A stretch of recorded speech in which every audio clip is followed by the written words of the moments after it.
Historic Preservation Commission, our regular meeting of February 13, 2019. We have 8 items on our agenda this evening, starting with the roll call.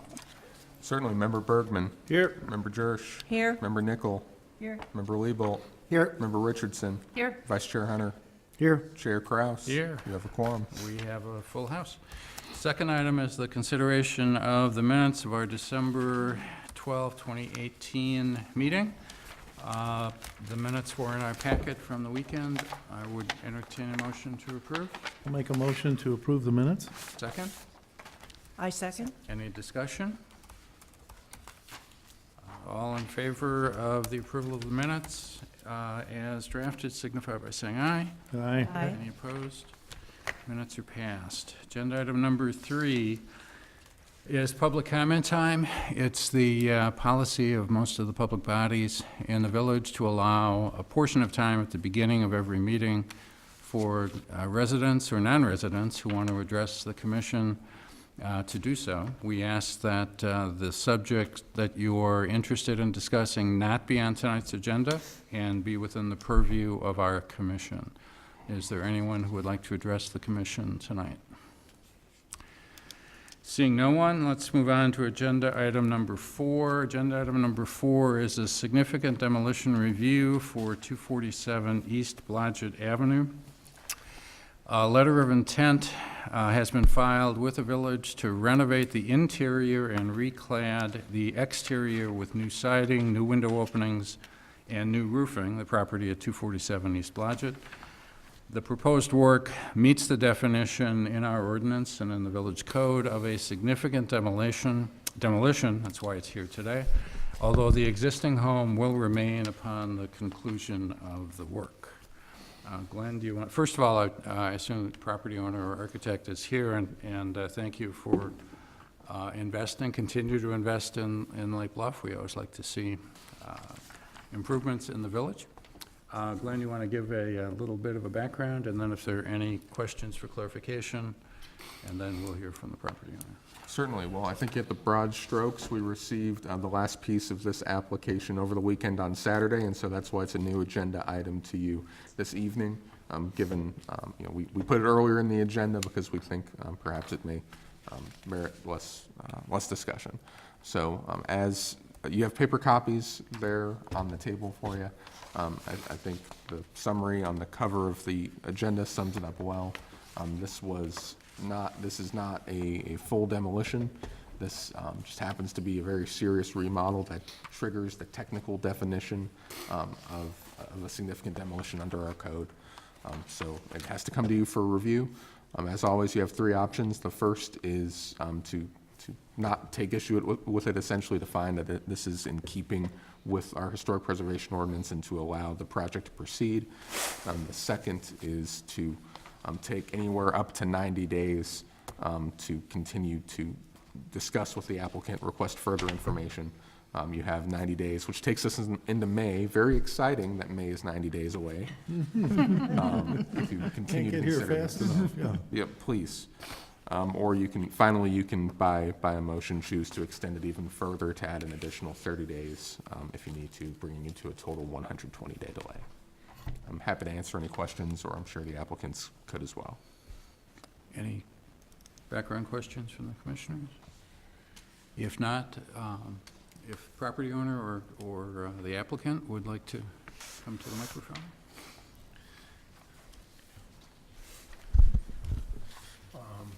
Hi, I'm Nate Kipnis of Kipnis Architecture and Planning. I'm the architect of the project. If I can answer any questions, or do you want me to go over it in detail? Why don't you just give us, a couple minutes on what, just the overall plan, the overall scope of the plan.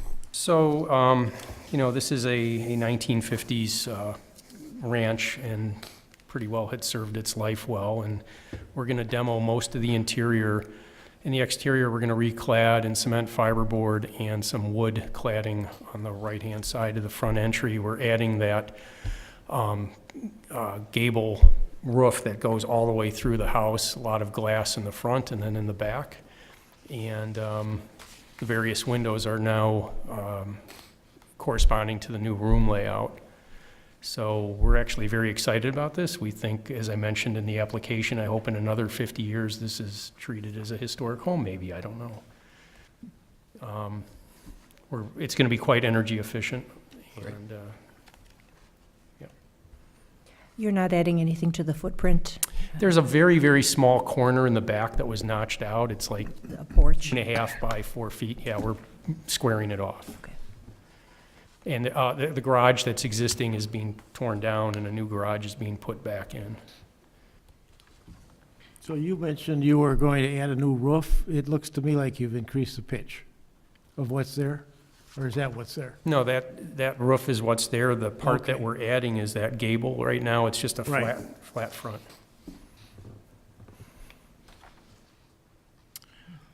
By way of disclosure, my property almost backs onto this property, so I live at 238 Woodland. I'm the little blue ranch that you might see to the west, just to the west. So I look into your backyard and have for quite a long time. So does this gable go on the other side of the house? Yeah, it continues straight through, so. Okay, so that it essentially becomes a cross gable house at this point. Yep. Yes. And will there be glass like that on the, Yes, so the one part that's different in the front is where the front door is. That's actually recessed back a little bit.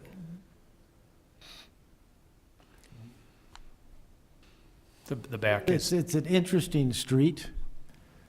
I The bike houses ride. along Blodgett are an interesting mixture of 50s modern, 50s not so modern.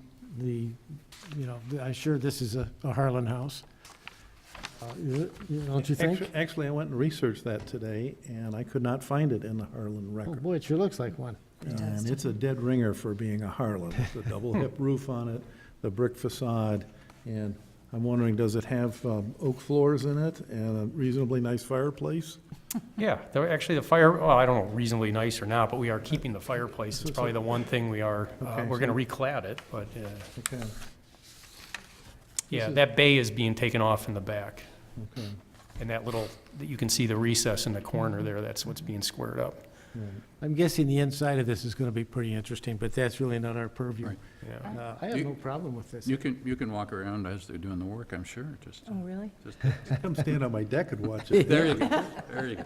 If we need some help, we'll give you a call. How big is the garage gonna be? It's a 2-car garage, it's, 2.5 or 2? no, 2-car, Okay. hopefully 2 electric cars. Got one Pretty already. much, pretty much the same height? Height?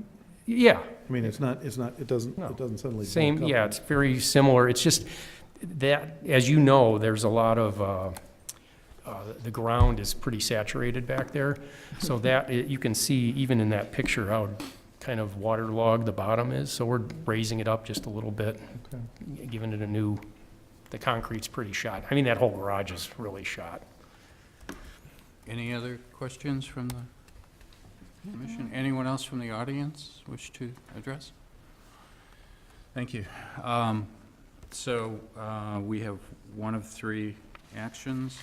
One is to terminate the review in the event that we determine the structure does not satisfy landmark designation criteria. The second is to take no action, and the third would be to extend the demolition review. I would entertain a motion to terminate the review and indicate the structure does not satisfy landmark designation I criteria. would make that motion. Second. Second, any additional discussion? Roll call vote, please. If it were a Oh, go Harlan, ahead. if it were a Harlan house, we might have a different discussion, Yeah. but since it doesn't seem to be, Yeah. I think we're on course. It's not one of the better ones. Okay. Roll call vote, please. Certainly, as always, the order is random. Member Bergman, Yes. Member Richardson, Yes. Member Hunter, Yes. Member Nickel, Yes. Member Jersch, Yes. Member Weeble, Yes. Chair Kraus. Yes. Motion carries. Thank you very much. Thank you. Good luck, and hope the weather breaks soon so you can start. Can't wait to see it. Oh, good. We've got somebody watching you, so thank you. Mostly. Agenda item number 5 is an initial advisory review of 419 East Prospect Avenue.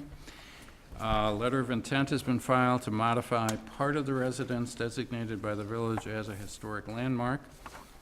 to demolish portions of that residence not designated as a landmark and to construct a major addition onto the landmark structure. We're very familiar with this residence we've been discussing issues surrounding it for a while. Glenn, if you could give some background to the current request, and then if there are no confirming or clarifying questions, then we can have a presentation. But Glenn first. Certainly. So again, we'll keep the presentation brief in the interest of reserving the balance of time for our applicants. So a bit of groundwork before we get into 419 itself. This property landmarked late last year by the village board upon this body's recommendation. Interesting among the landmarks in the village in that only a portion of the structure was designated as a landmark, only a portion entitled to landmark protections. So I would keep that in mind as you conduct your advisory review. Advisory review, essentially a two-step process. The first, your initial look at it now, there's no sign posted on the property. There's been no notice except of this meeting. Your objective is to determine if the proposal you have before you meets the purpose and goals of the Historic Preservation Commission. And those are printed for you at the dais if you'd like to refer to them. If you find that it is conforming, you should conclude your review.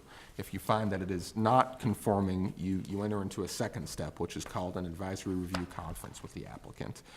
During that process, you're supposed to specify what your concerns are, what your issues are as a body. You're supposed to work to reach a mutually satisfactory conclusion, and then also some additional criteria start to come into play that you should look at and evaluate as far as how we want historic structures to be preserved or updated.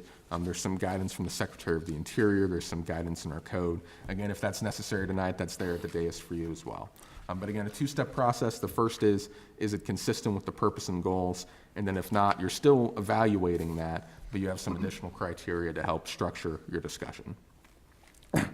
So again, this property has been a subject of discussion in the village for about 2 years now. Most recently, it came to you in the form of a significant demolition request last year, which turned into a landmark nomination and a landmark designation late last year. Again, just for this small portion designated the original structure.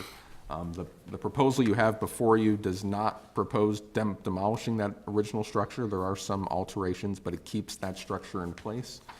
It eliminates many of the current additions, which lie sort of to the west, to the south, wrapping around the back of the lot from the street, if you would.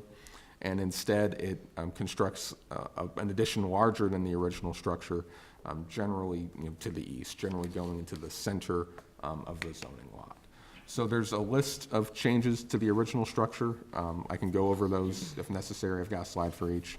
But again, at this point, unless there are any questions procedurally from myself or for the village attorney, excuse me, probably best to let the applicant provide that overview. Okay. Okay. Mr. Deegan. Hi, good evening. My name is Edward Deegan. I'm the representative for this particular project. One question I have, I actually have a model built, which I think might add to the visual understanding of what we're trying to accomplish. How best to display that for you guys? If it would be possible to move one of the tables right in front here so we could all see it, that would be without, yeah. The architect picks up the model before the table is moved, all right? We have just a few hours in on that. That would be bad.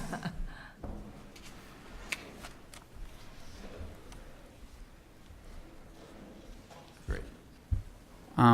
So really, the reason we built the model is we feel pretty strongly about how we have massed up the structure relative to the property, and we know that there are larger concerns about how the building will address the corner, and that really is the reason for the model. And I think once I walk you through how we ended up where we did, then if you can get up and take a look at it, I think it really, in terms of mass and scale and proportion, really sort of meets what, the goal and the vision of what, my client and what we were hoping to accomplish. So,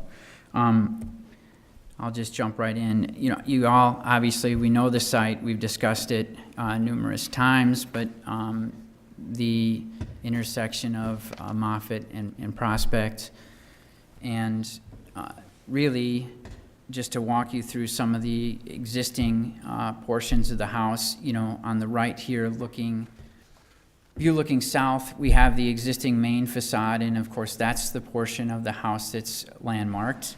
The portion off to the west is not, and in the picture to the left, this garage structure, that is not a portion of the landmarked structure. So again, all of that is being removed. You know, looking at some of the details, you can argue whether, you know, you're seeing some Victorian, you're seeing some Italianate. It's really an eclectic mix on the existing landmark structure. We do know that the main form that we are going to maintain is a masonry structure that has been stuccoed over at some point, whether it was actually built that way or not. We believe at some point down the road it was stuccoed over. Taking a look at the site plan, I think the biggest thing here is the biggest challenge we've had from day one is the fact that the main portion of the house is tucked all the way into the back corner. And while it sets up for a very nice front yard, it presents a lot of challenges in terms of meeting the prescribed zoning. And you can see here the boundary lines and how much of the existing house currently is what's called existing non-conforming. It's over the setbacks and, you know, particularly encroaching on the western property line. So by doing what we're proposing ultimately, here you can see the existing form that we're going to maintain and everything else about it goes. What this will do is help numerous things in terms of drainage, you know, and being a little bit more respectful to the neighboring properties, particularly the property to the west. This is maintaining the existing form and then the proposed structure. And again, when you look at this, everyone goes, wow, that's a lot. The whole point of the model is to really illustrate the third dimension and the massing. So when you look at this footprint, you go, oh my goodness, this is a lot of real estate being added. Everything that we're adding here is within the zoning that's prescribed. So we're not asking for anything further in terms of variances or that sort of thing. And there's a mix of 2-story and 1-story structures that really isn't represented in the site plan. But the goal really is to maintain this landmark structure and have a new 2-story structure that's central, and then a 1-story structure that really runs north and south and kind of graces the corner and breaks the scale down as you approach that corner. And you can see we're still maintaining a huge front yard. And then we have the garage structure pushed as far south as we could get it within the rules. And the same curb cut, we're maintaining that, and a new drive into a 2-car garage, which the existing 2-car garage currently right now is kind of where the patio is indicated in our courtyard scheme. So again, just to reiterate what is being removed, anything that's dotted here is what's being taken away. The second floor as well. And then the proposed floor plans, and I can just quickly walk you through. One of the things that we wanted to do with the existing landmark structure was to make that become the new main entrance for the home. And we wanted to do it in a way that was subtle and respectful to the existing facade. And so we created the front entrance. We don't have any canopy or any lean-to, but we pushed into the facade so that you had at least a little rain protection, and then the new front door is really where the existing window is right now. We maintain the 2 existing windows on either side, and we did make some adjustments to the facade on the upper portion, and I can show that. But really, upon entrance in the floor plan, you are walking into a big open great room with a new fireplace on access, and that takes you into the transition area, which you have a dining area, vertical circulation, a kitchen, family room area, and then we have this really nice transition to indoor-outdoor living, where we have a breakfast area which transitions right out to an opened screen porch. Not a four-season room, it's a true screen room. And then you've got the mudroom components here, which transition you right into the garage area. We do have a small loft area above the garage right now that we probably may not even finish. Second floor, again, we've got 2 new bedrooms in the existing main form. We've got a master, which is off the front, and a bedroom off the back. And then, like I said, a loft area above the garage. And you can see all the one-story roof area, which really becomes the kind of that spine and connector between the 2 forms. Roof plan, the elevations. So the way we look at this, the above elevation obviously is the existing. It lines up exactly with the proposed elevation, so you can really understand, you know, this is that existing main form. The big move that we're doing with this front facade is we felt like this window, it just didn't work with compositionally what we were trying to do. So all we did was replicate the window to the right in the center, and then this now actually gets carved out, and that becomes our front entry. So we really activate this wing of the house as the new front entrance. It becomes this great memory of what was. So it's not just a historical piece, but it really becomes the piece that you traverse in and out, guests come to when they enter the home. The new main form of the house, we had talked about using a reclaimed brick material. So again, it has that, you know, memory of what the existing historic form was at one point. And then we have the addition of the screen room, which comes off of that. And again, you can't really perceive the depth on that, which is the point of the model, which really breaks down the scale of that as you move towards the corner of the property. So this is the existing front entrance of the home right now, which of course faces east. So we really are just taking that and shifting it around to the north side. We took all the roof pitches that, you know, existed on the main form, and we're maintaining and replicating those pitches on the new structure. So again, this really elevation is a really nice illustration of we're not copying the existing structure, but we are certainly referencing it. And I think that's really what we feel is a nice honoring of the past, but we're not interested in copying it necessarily. So here again, we have the screen room structure, which really is the, you know, I would say everyday entrance off of Moffett, as that's where the driveway is, and that's where everyone is going to be really the in and out everyday use. And again, you can see it was really important to us, this garage structure with the loft above.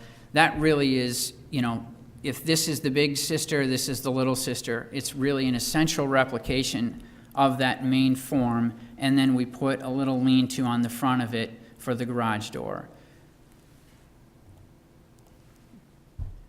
South elevation existing, there's a lot happening back here, which obviously is being taken off. And then we've really revealed that existing landmarked form. We've introduced a fireplace form. We've maintained the same window dimensions and replicated that all the way around. And then we have the introduction of the way in and out of the building to that nice courtyard space, which it really is going to be a fantastic courtyard. All the windows into the family room. And then this is the new garage form, which again, this form here you can see is really, you know, is very similar in nature and proportion to the existing structure. So we're really trying to, without, you know, an exact imitation, trying to really honor what that existing structure is and replicate it in a way that really, you know, will fit the use and the contextual issues with the site. This is the west side, and this really is what you don't understand when you look at this particular form. This is what gets very close to the property line, and once that is removed, it reveals really the character of just that very simple box. And we're adding a little detail to it with a bay up above, which we replicate in other areas about the proposed. And these really are, just some additional views of the home as you walk all the way around it. But I think the model, the computer does fine, but I think the model, what it really does is give you a better sense of the layering and the scale and the detail that we've gone to on this project to try to be respectful to the streetscape, respectful to that big front yard, but also create some privacy in the backyard, which creates that courtyard feel. So one other thing I will mention, the screen structure that we're adding does not have foundation. It just has the sonnet tube foundation. We're really concerned about that tree in the front. And if you look at the site plan, I failed to mention this earlier, I apologize. Here we go. So this particular tree right here, initially we had thought, gee, it would be great if we could have a real foundation and a bluestone deck and then build a porch on top of that. And that would really, for sure, compromise this tree. So instead, we decided to make this a very, it's going to have sonotubes, very minimal, low impact construction. So I can open it up for questions at this time.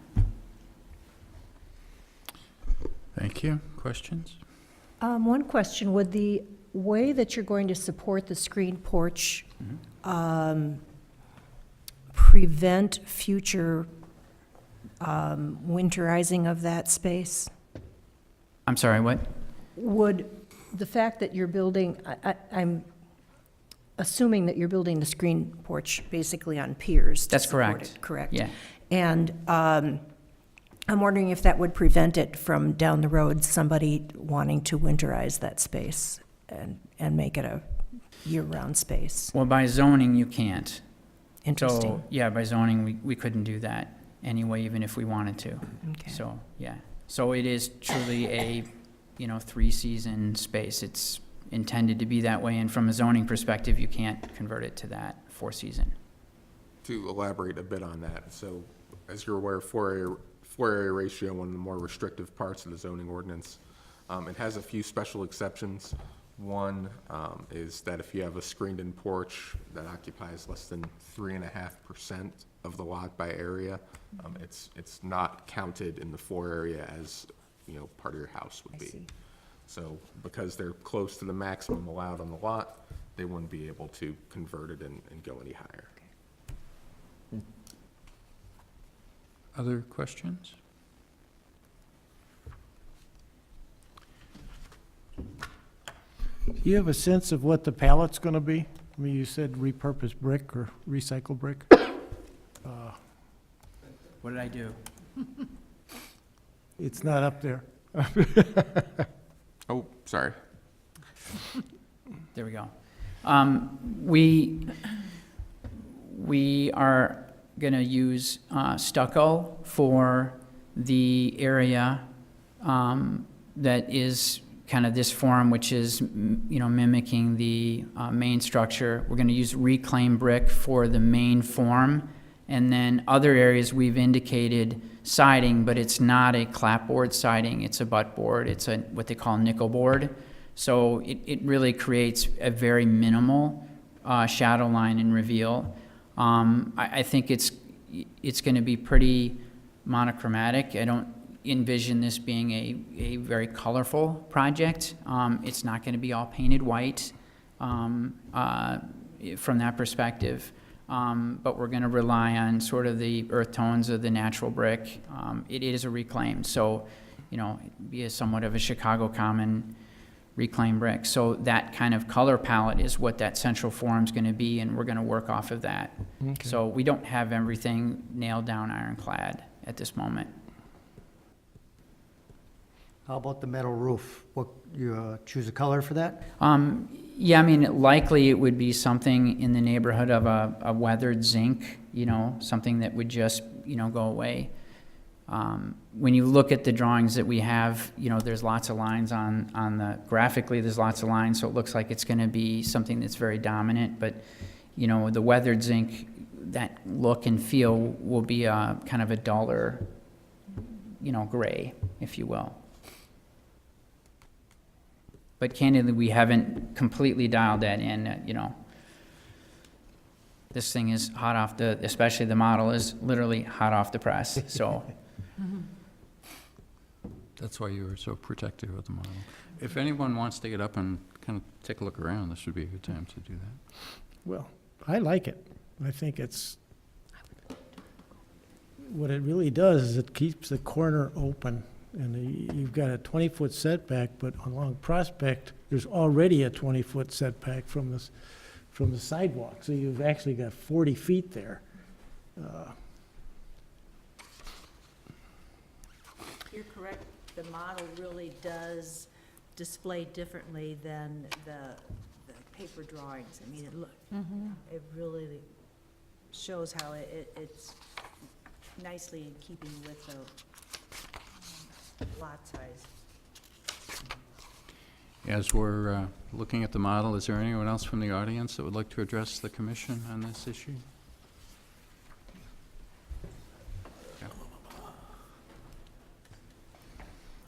I think I would just like to say thank you for all the effort and time that you've put into working with us and the neighbors and coming up with another plan that looks pretty lovely. I would second that. I Yeah. think that's a very appropriate comment here. Any additional discussion or questions on the part of the commission? You know, I think this is a very lovely design, but I think it has next to nothing to do with the fact that it's a preserved house, and that we went to considerable amount of effort to pass a preservation ordinance with regard to the structure that's there. And we think the dates from the 1870s. We think it has significant cultural history as well as some pretty good, reasonably good architectural history. When you put the front door on the Prospect Avenue facade, you've essentially wiped away all of the imagery of that particular facade. When you take the window out above that, you've completely altered that facade. Granted, you're going to take away the Moffett Avenue facade with the addition, and then you're going to swing around to the south side of the house and completely alter that facade of the house. So what is left of the house we landmarked?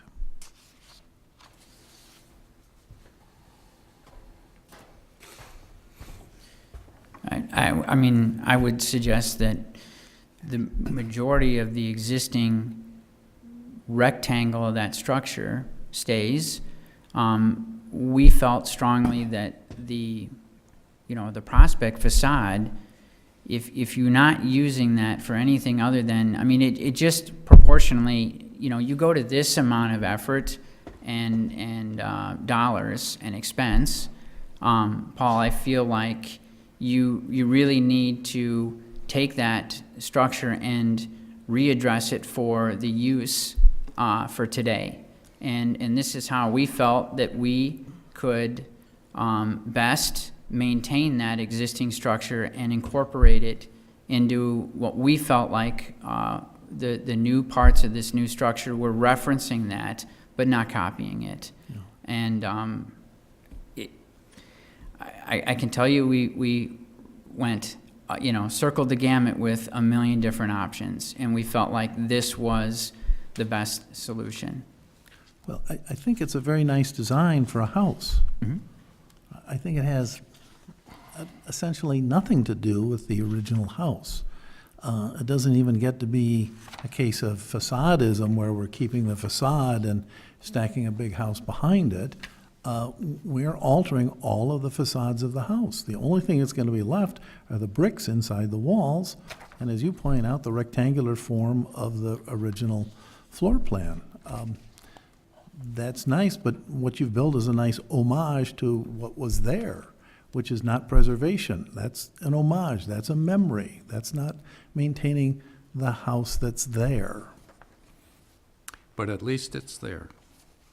I mean, We can given, point out, Yeah. we can point out to say, well, there used to be a much different house there. right. Is there any intent to do,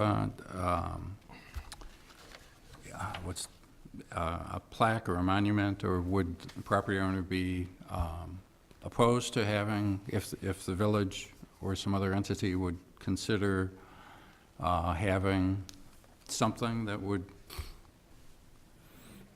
Yeah. I mean, I don't think we'd have an issue with that, yeah. I don't know what you're talking about, Steve. a plaque, a monument, something, if we ever do that in the other parts of the village, and this is a landmark structure, but something that could tell the story, or a link, something that would allow people to link to a website, that would allow people to understand what part of that particular structure is original, what part isn't, how it works together, or potentially doesn't. But we could use it as kind of a lesson as to what happens in this village around preservation. But that's not really the purview of the homeowner to. No. I would suggest so That's- that you don't pick out this house. This is not the best example of I historic just asked if preservation the we've got. homeowner Yeah. would be opposed to having some reference embedded in the sidewalk, up on a plaque, something. We don't know what we'll do, but, and the answer is okay. I want to take issue with what My- Paul said, though, because I think, there's two remaining facades.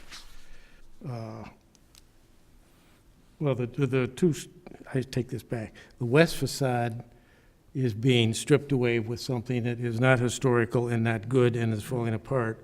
The south facade is the same way. So there's nothing there to recall.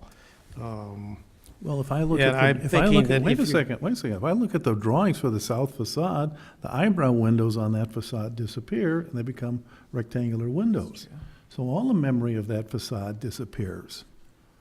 So if I look at the drawings for the south facade, if I look at the elevation drawings that you have, the eyebrows are gone. So the entire facade has changed. So, Other comments? well, if the structure that we landmark is a contributing structure, and then the addition is, or the new home is built on and incorporates the landmarked home, how does that change the designation of the? It would have to be a separate activity on the part of the commission and the part of the village. So the landmark status, if the commission would it would maintain determine- landmark yeah. status? It would maintain, if the commission and the village board determines it's consistent with purposes of the ordinance, then the landmark status would remain. That would be one action. There could be other actions taken later, if it would be deemed no longer to meet those criteria. But that's not today's discussion. Right, I'm just asking. We have other questions, comments?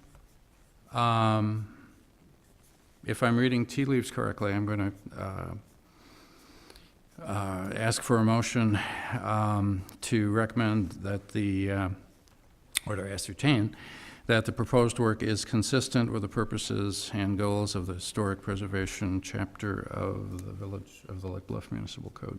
I would entertain a motion to that effect. I will so move. Second? Second. Additional discussion?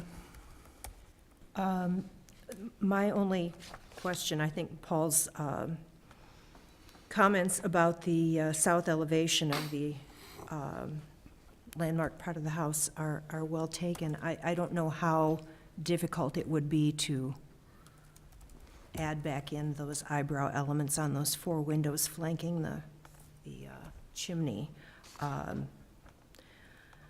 and I realize we're nitpicking here, but personally, I think that this is a lovely way to save a house and bring it into the 21st century, and I commend you all for these plans. The floor plan looks wonderful to me, and on the outside, I agree. I think it was a brilliant stroke to bring the model, because that gives you a much better idea. I guess the only thing that I would be concerned about is the three different, the stucco, the siding, and the Chicago common brick. I'm just wondering if that's going to look a little bit like a patchwork quilt. That would be my only concern. Thank you. I also mourn the loss of the eyebrow window. But again, I assume that you've looked at that every way possible. We have a motion and a second, unless there's other questions or other conversation. So just to be clear, a yes vote would be in favor of a motion that would view this proposed work to be consistent. If the ayes do take it, then this issue drops from the HPC purview and goes into the regular building process for the village. Roll call vote, please. Certainly. Again, the order is random. Member Richardson, Aye. Member Liebolt, Aye. Member Nickel, Aye. Member Jersch, Aye. Member Bergman, No. Co-Chair Hunter, Aye. or Vice Chair Hunter, excuse me, Chair Kraus. Aye. Motion carries. Thank you. Thank Good. you. Thank you.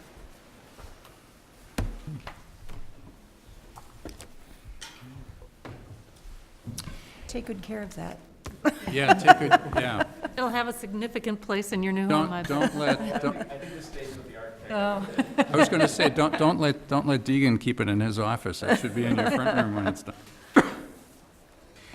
As people are wandering through, if you could, I want to draw your attention to, Thank you by the so way, I much. wanted to commend Mr. Bergman as chair of the December meeting. I think that's a record in the shortest meeting that I've ever, Very efficient. 15 minutes or something like that. We tried to It move was things along. very We impressive. were looking at doing some wool gathering, but thought better of it, so.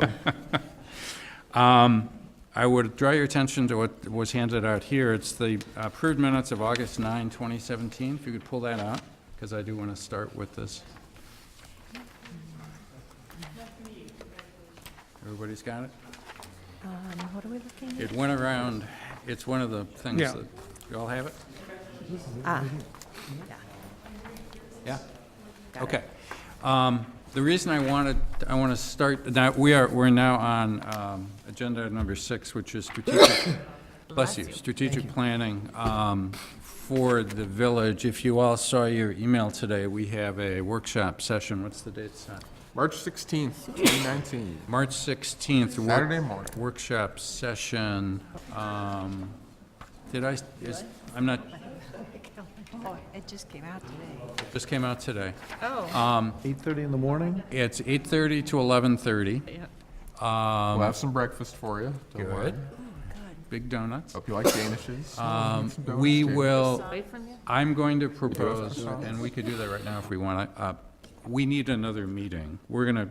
We've got a draft of a presentation for this workshop. I've got some comments and thoughts, but we need a meeting before, our next meeting is the Wednesday before we're going to meet on Saturday. I don't want to wait until then, because I want the village board to have more than 3 days to review a document. So I'm going to propose that we meet in a couple of weeks to go through the draft in greater detail. We have that time, we may as well use it. We can figure out a meeting date later on. But what I wanted to start with was page 2, the bottom of page 2 of the August 9th, 2017 minutes. And I want to go through each of these because in putting through the strategic plan for HPC and what were the asks that we want to be making of the village board, I wanted to make sure that these were included, considered, so I sort of started with those, and let me just quickly go through those, and if you want to comment on them, we can, and I'll kind of give you an idea of where these fit. So the first is historic districts, whether it's a 2007 or whether it's the 2000 or whether it's something. What we'll see in a few minutes and what is actually in our master plan does create the concept again of districts. It creates a slightly different version of the concept of districts, and I'll share that with you in a few minutes. But we will be addressing districts as part of the proposal. The second one will also be included, and that's I've been calling it an honorary landmark. We need to come up with a better name than that. But, so stop for a minute and think of do you want, put up the 2x2. Let's just dive right into this. This 2 by 3? Yeah. All right. So take a look at this. Oh, you have it up here. Oh. Not that, Not that. but this. Did we fix the shaking thing? We did fix the shaking thing, yes. That's why there's the extra little bit of pipe. Try to ignore that. That's my ugly wart, but. Okay, so it's not up there. There you go. Okay. So here's a construct that we can talk about that might work, and it's something we can noodle over the next couple of weeks and maybe take to the village board. So right now, we have individual property that is subject potentially to landmark. We have owner-nominated or other entities within the village can also nominate a structure, right? So it's individual structures. Our preference has always been individual owners. We have had some where the HPC has identified those separately. So that's the individual property. What you'll see when we start going through this, and my thought process is around this. And bear with me here. You gotta listen, because there's not written down. So my thought process is that an owner-nominated individual property, there'd really be no difference than what we currently have. The individual property owner would come to us, we would go through the discussion process, landmark would occur, all the conditions that currently exist for alterations to that structure would be in existence, okay? Now let's go to the village-nominated historic structure. That is potentially where the second bullet point fits. That is the honorary landmark. So to the degree, now the Susan Benjamin study should be finished in a month or so, right? Longer. It should be finished, what? It will not be Every ready in a year. month. Okay. When that's finished, theoretically, we'll have the entire village covered with the same concept, so we'll have the full village for the first time, we'll have data on the entire village. So under the concept I'm thinking of is that we can create, based on the second bullet, we can create an honorary, I don't know what to call it, but let's call it, we can nominate and have identified historic structures that would have no negative effect on the property owner. So we would, the advantages of that would be that we could formally identify those structures within the village that we and the museum and individuals have identified as contributing or significant from a variety of factors. Process would have to be put in place and all of that. So we could identify it on all of our outreach materials, we could identify it on the online materials, as a historic structure within the village. We could document it and move forward, but since it wouldn't be nominated by a property owner, it would not have negative effects for alterations. That's just, you could put another one in the Let me middle. make two suggestions. Yeah, go ahead. Don't say negative effects. Okay. because Say that- what? Of having, you know. Adverse consequences, is that? No, don't, you Maybe don't want to restrictions start off by instead. saying, hey, Yeah. if you get nominated, you get some negative effects coming, and, which is true. There were- so- The other thing is, I know we The talked underlying about it. principle here is that we may be able to develop this kind of a structure that would not increase any of the restrictions that Right. are. I understand that. In I'm the just talking current- about terminology Yeah, when you okay. make a Well, presentation. Thank you. You'll sit But- next to me and kick me at the regular meeting. You had a second point. The other one was, and we talked about it, and I don't, maybe we didn't come to a conclusion, was the competition between that and the museum award. They're kind of the same thing. Yeah, oh, yeah. There would have to be, this is a Have to full merge. village effort to identify these, yeah. All-out effort. Question, are you thinking in terms, Steve, of individual nominations of individual homes, or are all contributing homes being Yes. nominated? And yes.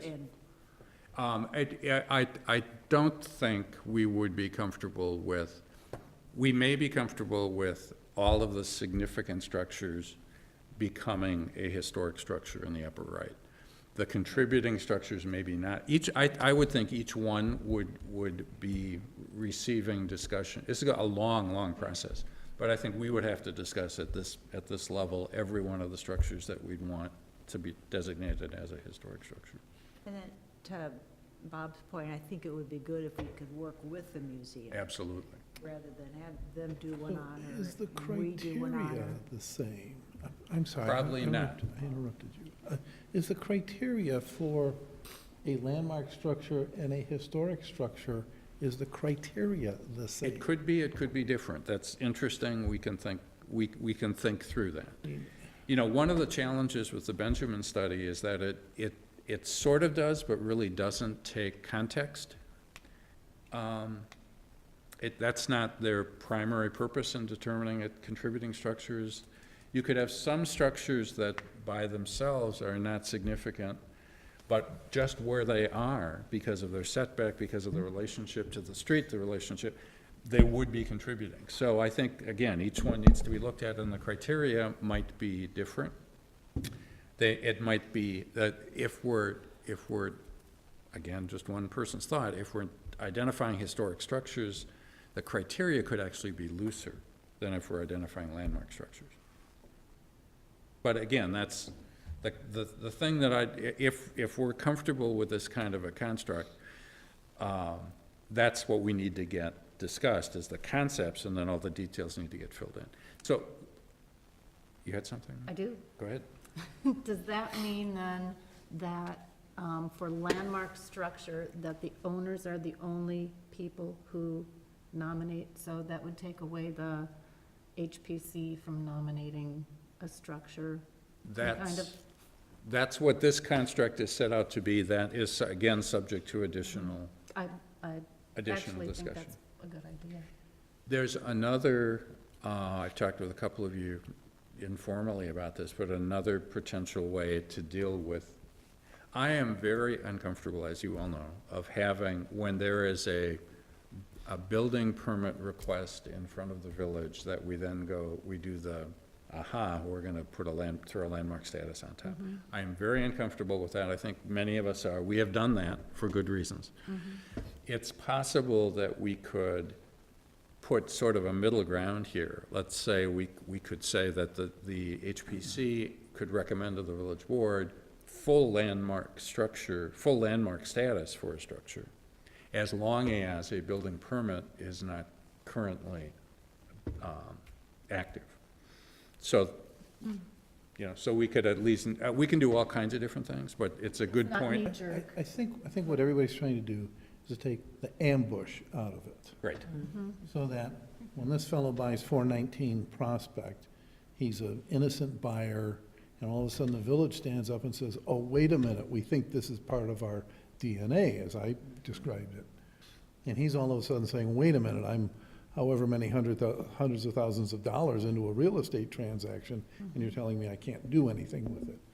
So we need to have some mechanism in place to put that person on notice beforehand. You are buying a very significant house, and the village and this board are gonna have some very strong things to say about it. So if you wanna change that, you better think twice about it, maybe come to the village before you buy it, or some other avenue than that, which is one of the things that a lot of the other communities up and down the North Shore have done.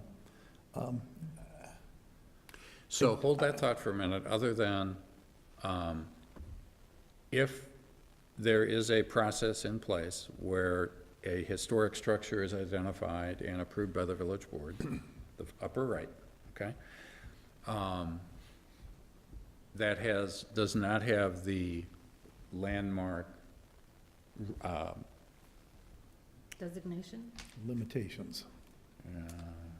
Restrictions. Is that okay? Is it okay to say restrictions? Okay. What word can't I, never mind. You know what I mean. It is possible that the historic structures, the honorary, so to speak, we would still, in this thought, go through a significant demolition review. So the gotcha factor would be mitigated with a couple of things. So one, it would be identified as a historic structure. It would be in all the communication, the branding communication about the history of Lake Bluff. It would be identified on all the maps. It would be identified on walking tours. Potentially, it would be identified on the website. So there would be much more information. It would be identified in information, if we do this right, given to the real estate community. Hopefully, the realtors would have signed on. To the with real that. estate community, First yeah. and foremost, Yeah. the realtors. So, okay, let's move down to the second part of this, and that's the area. So again, we could think of this as two separate pieces. We could think of restrictions being applied to a landmark district that has been nominated by, following rules that we'd have to determine, the property owners within that district. So paralleling a landmark structure, if the property owners within a designated landmark area wish to form a district under the rules that we will promulgate, which is a big if, as the attorney keeps reminding me, we could have restrictions applied, okay? But in the absence of homeowner agreement, the village could designate historic neighborhoods, much like they could identify historic structures, that would have, in effect, the honorific attached to them, but be fully part of the branding, the website, the real estate community, and potentially have some demolition review potentially attached to it. Now, this is something we talked about with, when Janet was sitting in your chair. We talked about this extensively. We actually went to the point of getting the map out and drawing Right. large circles on it. I think Sure. there's 7 neighborhoods Yeah, I've got that. that I thought we had tentatively looked at and thought about and talked about an awful lot, so. Yeah, and these could be big or small. I mean, they could be the entire camp meeting grounds area, which it probably would be. They could be as small as 6 or 7 houses that are built by the same builder at the same time with a particular philosophy that now have different ownerships and aren't really connected, but there's a historical relationship to it. The Harlan homes could have something. I mean, there could be things attached to that. So they could be big or small, depending on what the community is interested in doing. And again, the museum, as well as the neighborhood folks, as well as us, would need to be involved with that. So that's how these two, the first 2 bullets in the 2017 memo, are being potentially addressed. A fairly significant change from how we currently think about historic preservation. I'm starting to use the term steward of property. What we're looking for in our branding is we're looking for, we're looking to be branded as a community that is respectful of its past. I said that without either having historic or preservation in there. Branding as being stewards of the past. And we're looking for individuals to move into Lake Bluff who want to be stewards of their property in the future. So all of the branding that we're doing is really following through on those 2 concepts. Okay, yeah, go ahead. Do you believe that the words historic and preservation are off-putting? They have been in the past, and it's just a fun exercise to try to use different words. Because historic means certain things to different people. Preservation, as we had a little discussion tonight, means certain things to different people. So if we can go into the ephemeral and use different words, we might actually understand concepts that are more interesting. So try that sometime when you're talking about this, is not to use those two words. Okay, third bullet is this concept of a homeowner or qualified representative appearing. I understand the frustration. I think I understand specifically where that came from. I'm not sure we can require that. I think the ordinance suggests that we have a representative, and I'm not sure if legally we could make that be the property owner or not. I think we were told at one point that that doesn't necessarily fly. Yeah, I think that's right. But you know, I don't think it hurts to ask, to put it out there. Because there's a lot of things that don't necessarily fly, but they're not necessarily illegal either. If the guy says, no, I don't want to do that. Okay, then there you go. But we had the one house that was demolished, and the homeowner never showed up. It was the landscaper that kept showing up. Correct. And you all know that. Correct. And, Right, I mean, in terms of your consideration, somebody typically is allowed to send a representative, certainly a legal representative, to speak for them.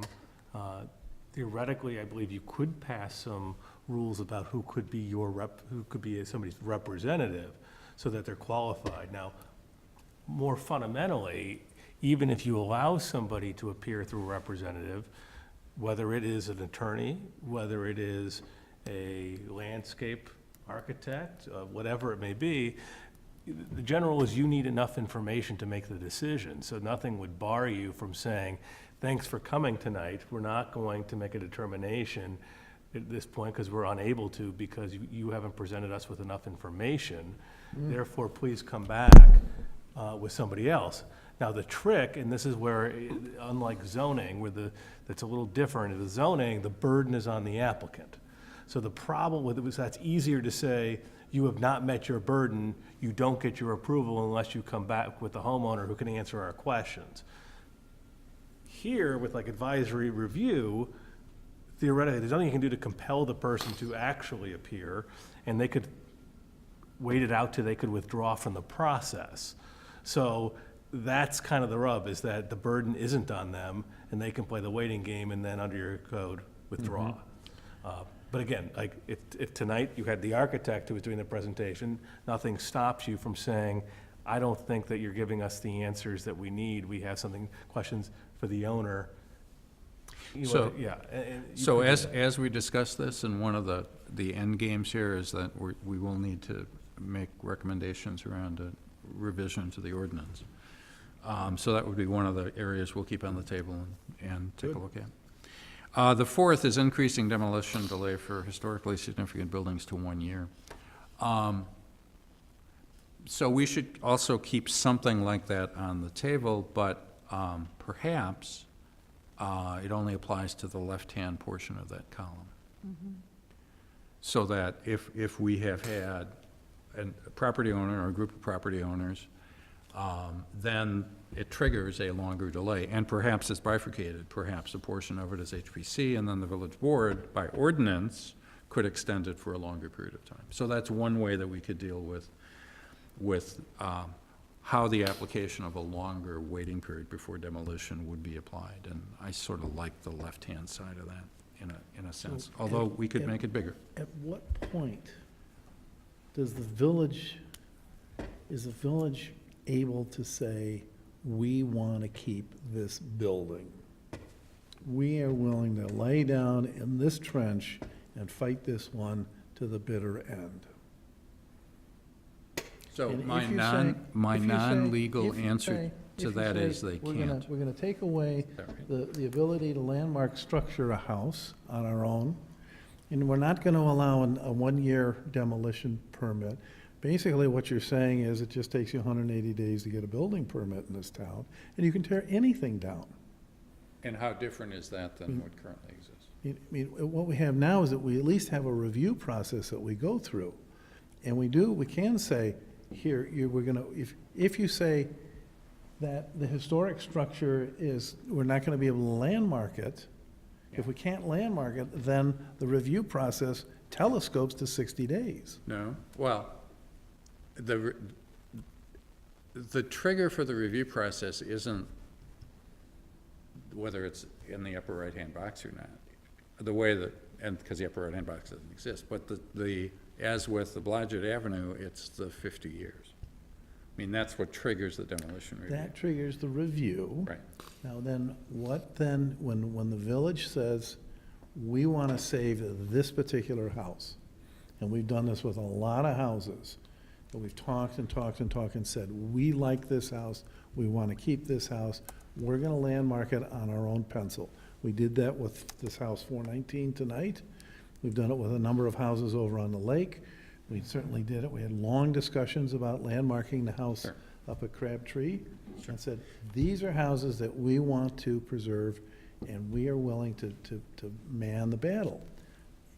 If you have this change, and you're not willing to add the year piece on there, and you give up the village's ability to landmark a house, what do we have left in the ordinance? So if all of those things would apply, what you would have is, I don't think, not that different from what we have now. And whether it's So, right or wrong. Now, all of those are good points. You could easily add a third bucket in the middle, and that would be, under certain circumstances, the village could nominate an individual property for landmark status. So one of the middle grounds that we already talked about is that as long as there's not a building permit request that is pending before the village, then the village could still do it. That is one way that would address one of those particular issues. And we could certainly do that. Something that's not up there, though, is with the owner's acceptance of that. You know, we just went through a battle on, Yeah. you know, a long time. Much of it unnecessary, for other reasons, but, And at some all- point, you know, somebody's gonna say, no, I don't wanna do that. And So- we've had that happen. So without putting you on, ultimately, can the village say, I'm not going to allow this to be torn down? So, to give you a legal technical answer is, it depends. Okay. That's what I thought. But here's the analysis, and so, one, it's somewhat subject property to property, but, so, there are two types of, it becomes a question of, is it a regulatory taking of property? So, there's two types of regulatory takings, one of which is when you render the value of land worthless. So if we passed a law that would make, now, I don't think we're in that. No, you know, this isn't, you can never build here ever in the future, and you can't use your property ever again type of situation. The other is a 4-factor test that comes out of a case that involved historical landmarking of Grand Central Station in New York City, the Penn Central case. And in that case, the Supreme Court of the United States looked at 4 factors. And it's a balancing test. So the character of the regulation, how much you invading their property, the physical, is there any type of physical invasion of property? If no physical invasion, does it, just extract a public benefit? Well, in this situation, they get to live in their house, you're not going on the property. Second, the reasonable, and this is probably the most important, the reasonable expectation of the property owner of its economic investment and the economic impact. That does not mean every property owner is guaranteed a return on investment and their property value is going to go up at all, but rather, can they reasonably expect a situation in which there's really, when they bought it, and all of a sudden you come in with a law and you're taking away a substantial part of their value. So then there's also the degree in which the regulation is designed to stop uses that cause individual substantialized harm, and the fourth is the degree to which the regulation enables the government to actually use the property for uniquely public functions. That doesn't apply here. So, distilling that down now, the real question is, are you really invading somebody's reasonable investment-backed expectations? So everybody knows that we could pass laws that have impact on property. But if you said, for example, you can never touch your house going forward forever in any fashion, it's a good chance, and we would have to research it further and with historical nominations, but there's a chance that might be could be considered a taking and unconstitutional. If, however, you have a period, like a year, in which, where certain types of changes can't be done, that's a very different scenario, and that's probably just fine. Most importantly, if you were to pass a regulation and this applied to the properties where the owner is the one that landmarked their own property or consented to it, that's absolutely permissible because they're consenting and they're agreeing to it. So it would be no different that if you on your own home wanted to put a restrictive covenant on, that said any subsequent purchaser can't do X, Y, or Z to the house, perfectly legal, that's your own choice. Can you apply that retroactively? So we have 23 landmarks, right? Something like that? That remain, yeah. That remain. Could we amend the ordinance and say that as of a date certain, the delay is extended to 365? I think you probably definitely could. Say And we're that gonna again, extend the Steve. period. So if we have a landmark structure now that is operating under certain restrictions that are based on the ordinance, could we amend the ordinance to increase those restrictions? Instead of 180, it would be 365. But they're already good to go, though. They're already good to go with 180. What I was asking is, can we, without asking them to go through the landmark process again, Oh. change it to 365? Yeah, So, if I- so if Paul, I- if I could put that in, let me put this in context maybe. So what about instead of a 2x2, we have a 3x2? So we have across just forget about districts for now, but you have individual properties that are owner nominated, those are landmark structures, and there are certain restrictions that apply to them. We have the far right, the village nominated, that are historic structures, and there's almost no restrictions that apply to them. That's a branding and communications tool. And then we might have in the middle a village nominated landmark structure that would have restrictions that may be the same as the owner nominated. So that that three-part approach would preserve what some people here may want, an opportunity to be, to proactively landmark certain structures in the village as a village activity and not wait for the owner. And that would have more significant restrictions attached to it. How do people, does that make sense? Yes? No? And we're gonna talk about this again in a couple of weeks. That's why I wanted to introduce the concept. But would, again, that disincentivize people from landmarking their homes? If that means then it would be a longer wait? It might. I mean, that potentially if they wanted, see, so the mindset theoretically is that if I'm a property owner, I want to landmark my house, I want to do it because I don't want it to be significantly changed. One mindset could say that what's the difference, 160, 365? Now, nobody has certified it, which would mean a much more permanent relationship, but there, yeah, it would be another consideration for people looking to landmark. Okay, so, I just want to be clear because I'm not sure I get it. So pretend it's my house and you all think that it should be landmarked for some reason. okay, I'm not- which landmark? I hit, as the far right historic structure? or middle. I'm The looking- one in the middle, The okay, middle one. okay. Because it has some significance, because I live there. And, but I don't have a building permit, I don't have a demolition permit. Yep. And you're going to landmark it Yep. without me bringing the landmark forth. That's That's what that middle piece is for. what that middle piece, that's what the discussion, And that would have either a 180 or a 365 or it whatever. would which- have whatever restrictions. Okay, I just wanted to be clear on Isn't that who what we could do just it or went what. through? With 419? Except So- that demolition request was already on the table. Yeah, it was triggered. Triggered by that, so Yeah, it's not a right. knee-jerk So, reaction. so it's let me put it in a positive spin, and let's say that because we will shortly have, within a period of 2 months, the Susan Benjamin completed reports for the entire village, we will now have the information that will allow the community, working together, to identify those X number of structures that we as the community feel should be landmarked, and we would then be able to go ahead and do it. Okay. And then we would still potentially have, for other structures that don't meet that bar, would have potentially this historic structure.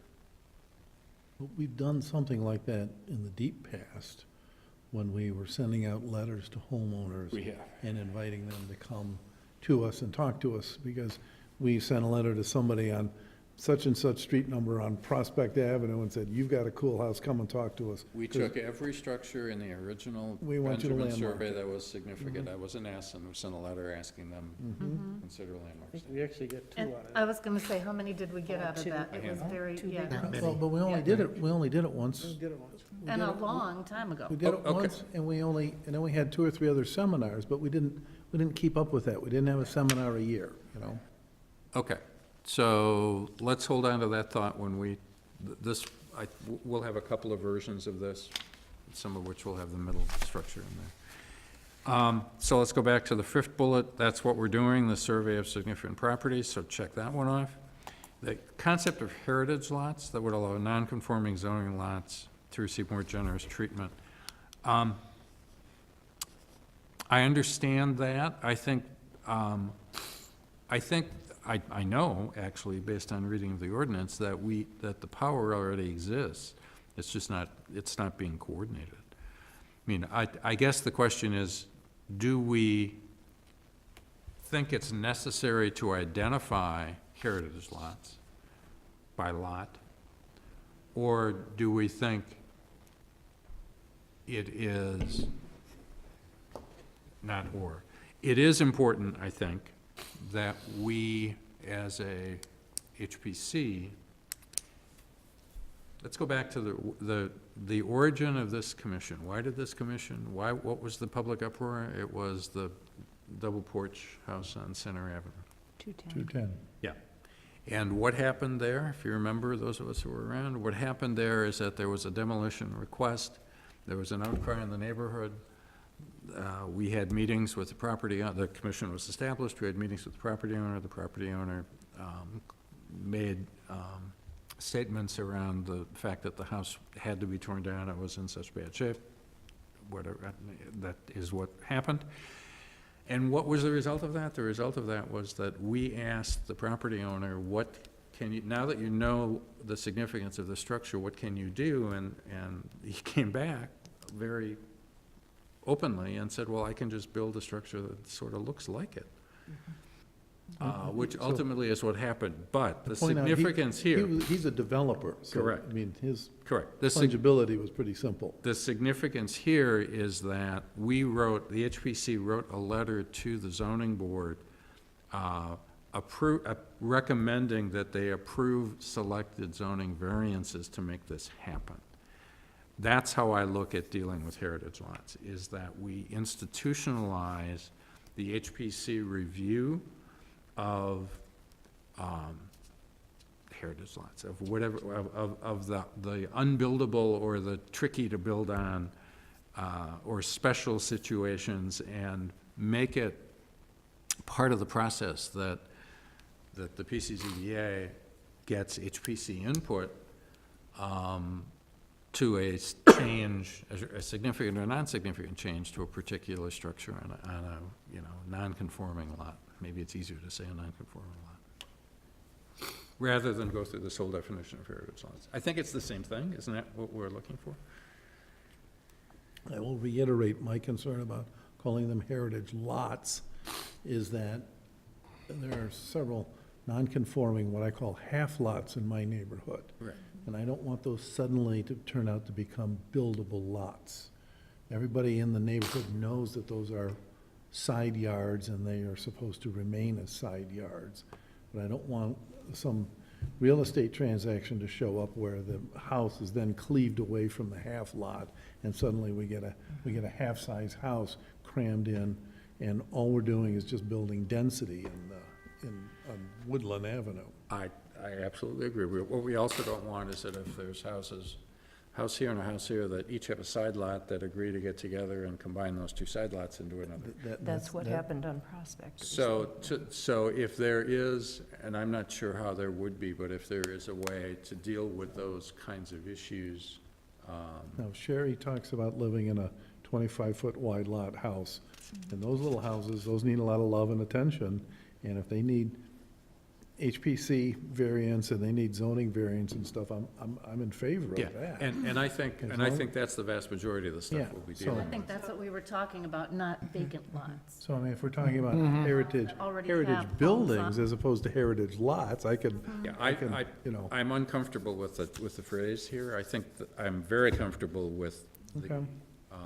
doing something to make those livable and to You maintaining know, them. those little houses need a lot of Absolutely. A lot of TLM, tender loving money. So Okay, next one is revise the application, which we obviously will do if we change it. We're talking about outreach programs. That's a core part of what our presentation is. And the last one is a funding mechanism. This one said fund a portion of demolition fees. My concept here, when we go to the village in the workshop, is actually to ask for certain things. That's not in the presentation Glenn's gonna run through, which is just a draft. I haven't really looked at this in great detail. But we will be asking for certain things. Okay, before. We have asked for that in the past, the building fees piece. Yeah, I think we need to ask for, as I recall, I know when I was on the commission, we always wanted, we would A always like revenue more source. money. Sometimes we weren't as clear as I think we should have been as to what we wanted for. So what I want to couple this is, here's what we want, and you guys have to figure out how much you're willing, how many years are you gonna fund us to be able to do that? So I think there's some specific things involved.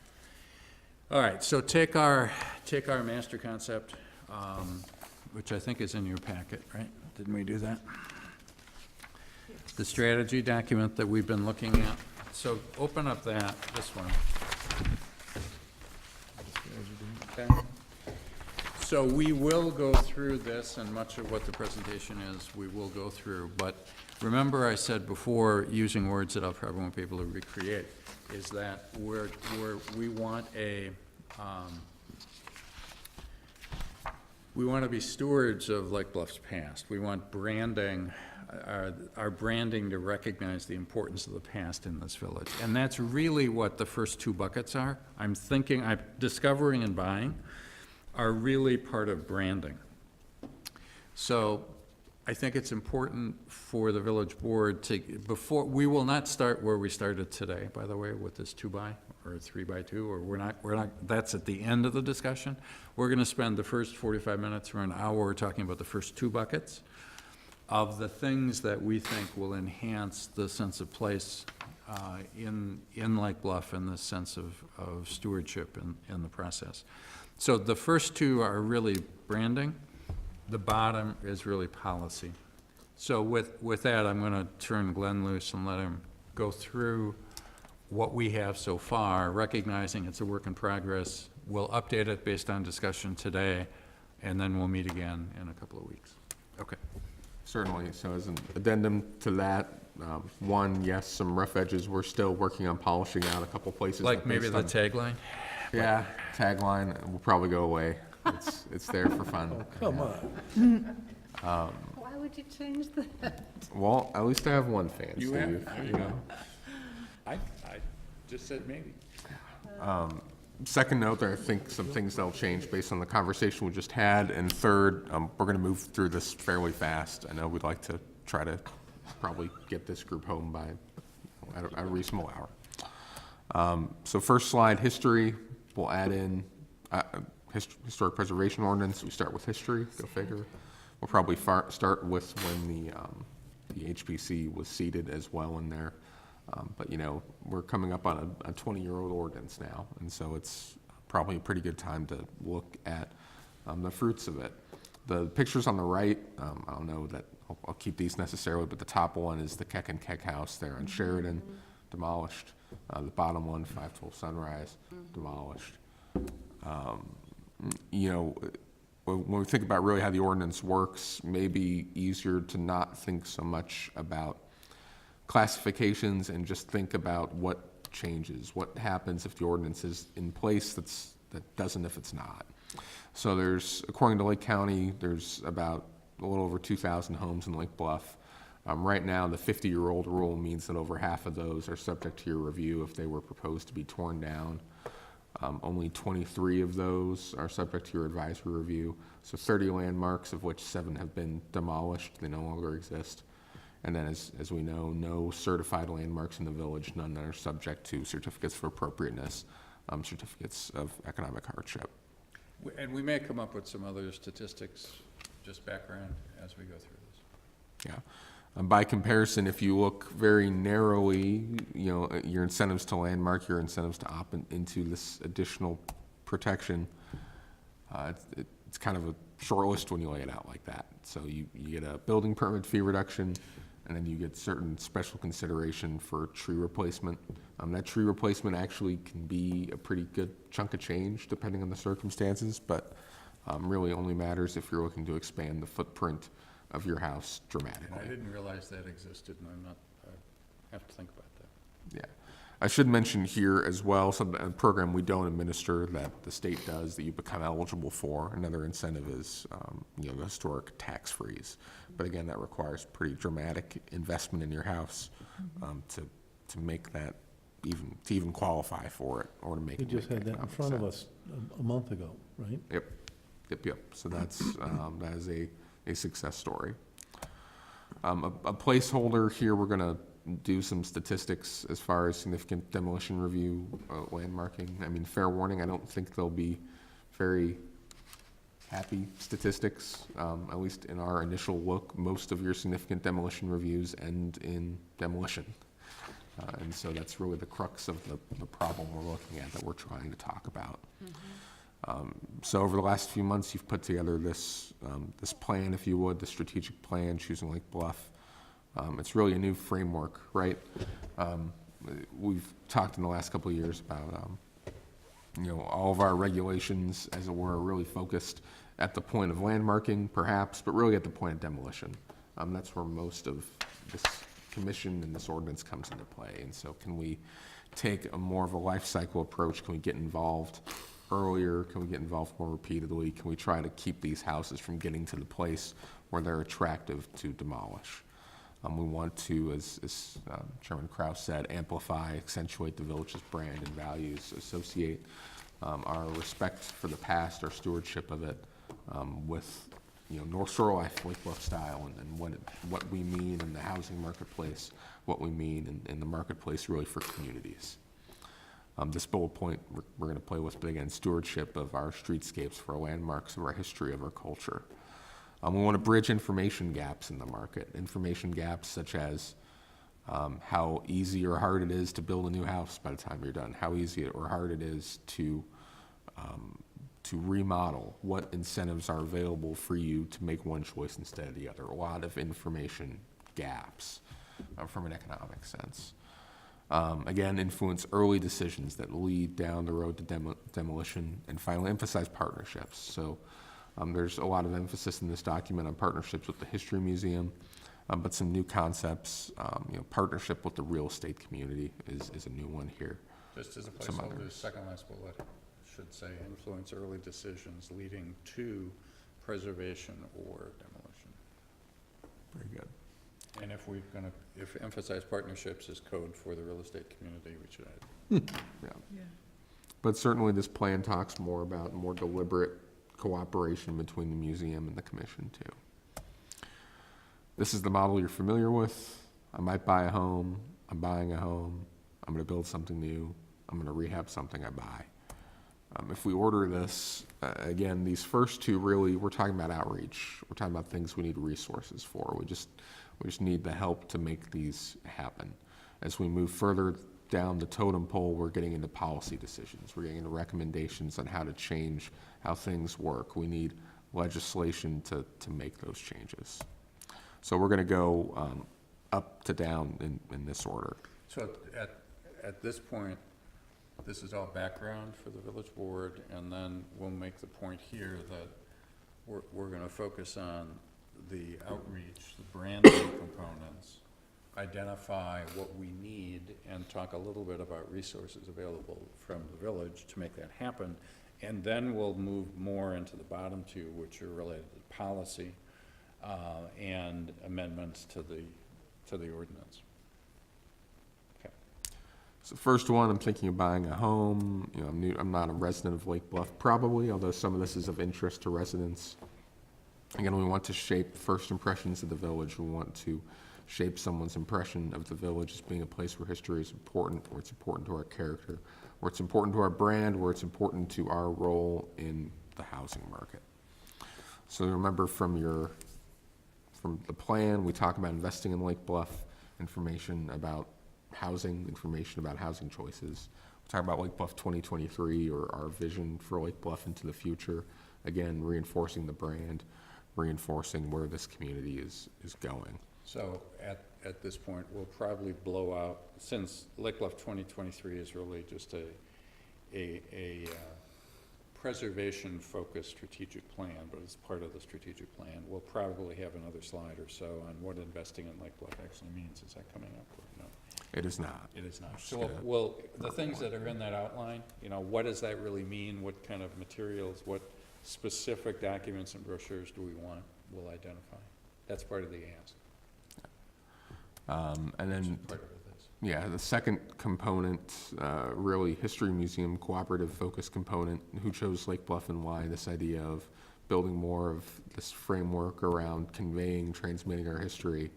You know, short histories, finding guides, more publications, more tours, more resources for people that want to do research, more timelines that lay it out in that temporal sense for someone that's not necessarily familiar with the village. And that's getting, again, to know us for the first time. And the Lake Bluff 125-year anniversary has some of these same objectives, like walking tours and bike tours and things. So there's lots of reasons that the timing is good to do some of this really modified branding. So buying in Lake Bluff, we're moving towards a more interested, more, you know, intentioned person. So now we're into information that's applicable to new residents still, but we're getting more into current residents. Again, these information gaps, zoning rules, our expectations for preservation, and emphasizing partnerships with the real estate community. We're familiar with this, the Evanston tool. Here's a house, here's some information about it, here's what we know about it. And then also taking that online, explore, discover component, and translating it into a property dossier, translating into something the real estate community can use, or people searching for homes can use to learn more about a specific property's history, individual to the property. We'll spend a fair amount of time here. We will go, my vision is we'll go into the Evanston Historic District and actually show a couple of homes. What a lot of people don't recognize is that what's over on the bottom right there, that is the data gathering template that has been used in Lake Bluff. It is being used for the current survey, so we have all of that. And it's simply a matter of uploading what's been done and what is being finished into an online format. So the basics is I think relatively straightforward. Now there's obviously question of maintenance, there's question of elaboration, of fact checking.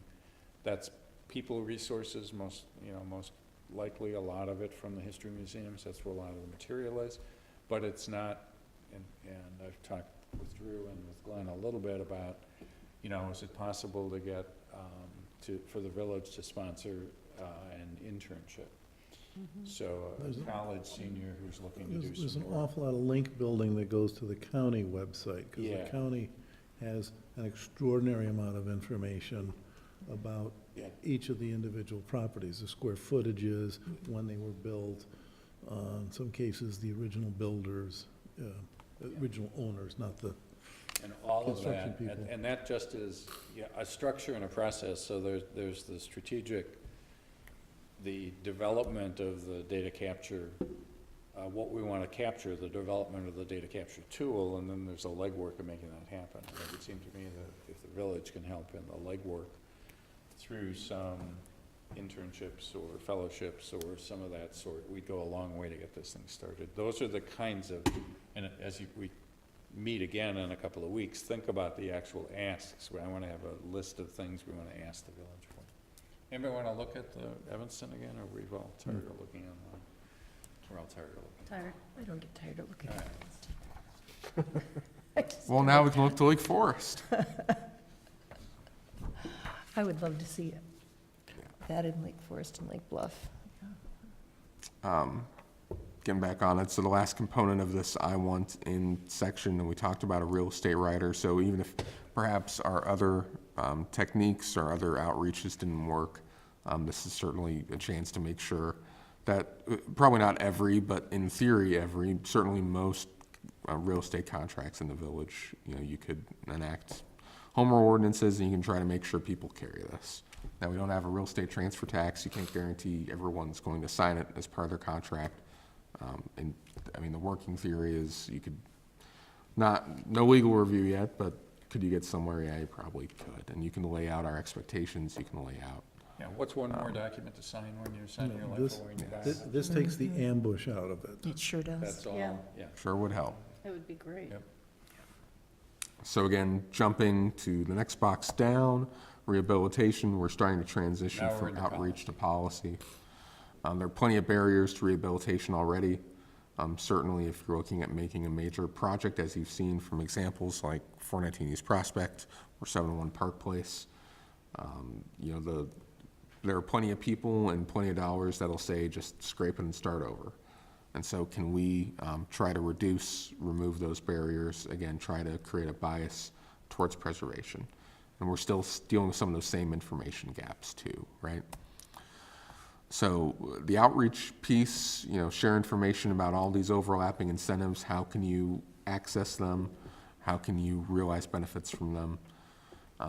Do a better job of publicizing our achievements, some of our owners who make the choices we like, who landmark. There's better things you can do than just that beautiful plaque, as much as I love it.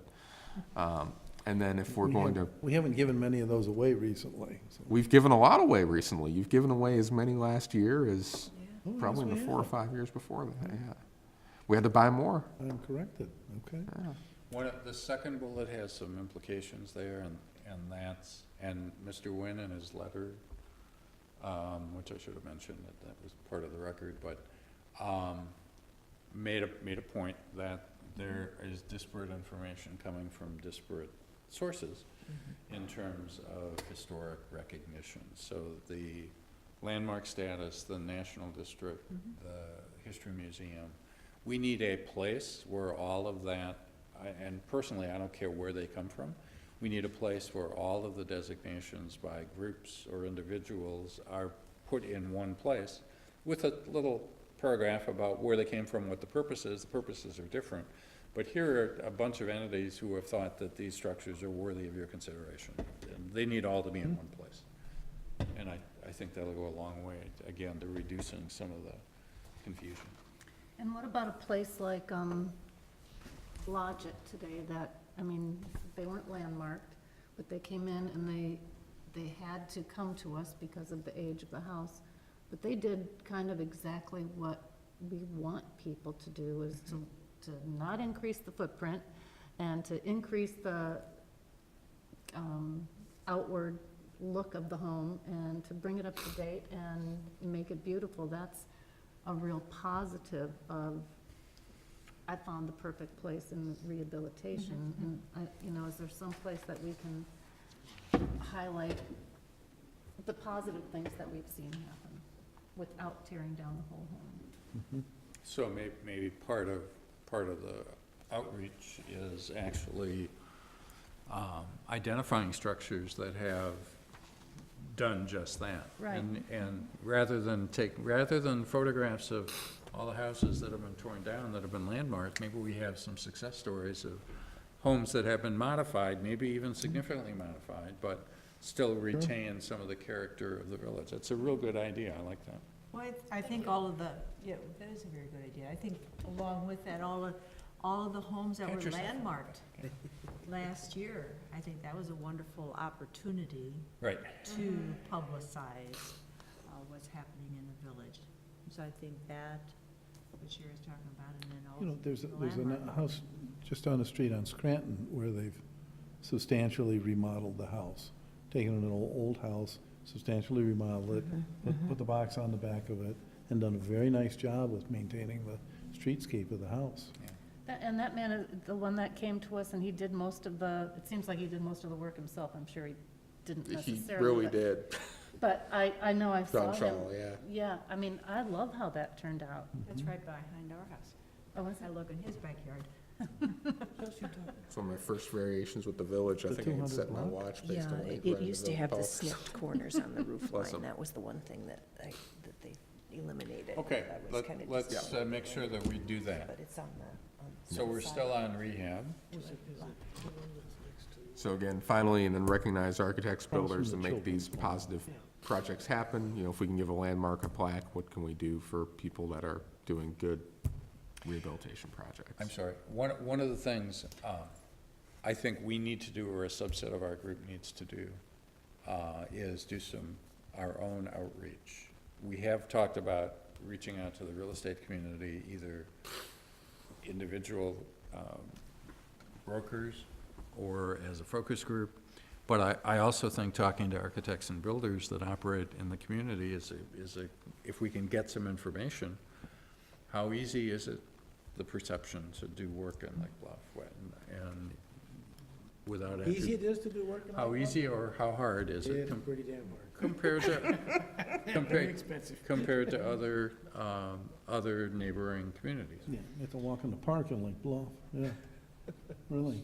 So, so that's what we need to do, is to get some facts on the table, and that's, the only way I know how to do it is to ask people. So I think part of this is telling the village board that we're gonna go and do this, just so they're not blindsided. Okay. So moving still more into policy, you know, we saw the incentive list. How can you strengthen it? You can turn up the dials you have. You can waive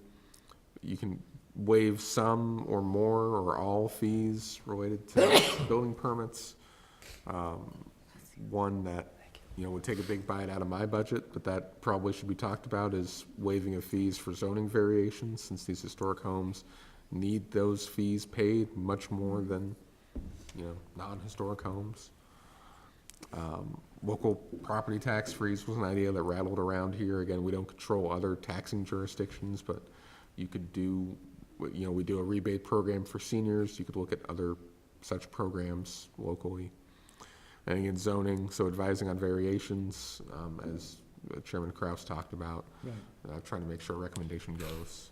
And I'm hoping, if we can come to agreement when we meet at our next meeting, next workshop session, that instead of saying look at, we can have a slide that says we suggest these changes. This is all nice. It's also very easy to ignore. If we're recommending that there's a reduction or a waiver in fees, we should just say it and have a discussion around it. But that's the subject for the next. Well, and you can illuminate that with the 210 Center Avenue house, to say, here's the old house, and here's what we recommended, and isn't this a nice replacement house in the neighborhood? So, Okay. So advising on variations, if you want to take that even further, you know, we determine our own variation standards. You could have ones that are more favorable to historic properties, or ones that are separate for historic properties. I mean, sky's the limit there. Or again, this idea of heritage lots. Just to reply a bit to that conversation, so where that originally came from actually was 512. It's a fusion of two thoughts, right? So one is we have these small lots, zoning doesn't really work on them. How can you make that smoother? That works through variations. The kernel that led to that was 512 Sunrise, which is the same rule that says your neighbor, Paul, can't split off their side yard. Says that when a house stops existing on that lot because it's too small, you can't build a house there again, which causes a lot of problems for, you know, I mean, it's a good disincentive to demolish, but in that case, that's, that there's a lot of barriers to that house ever being back again, which is another piece of damage to the streetscape and so on and so forth. And then finally, sort of the deepest plank, if you would, of the policy recommendations here.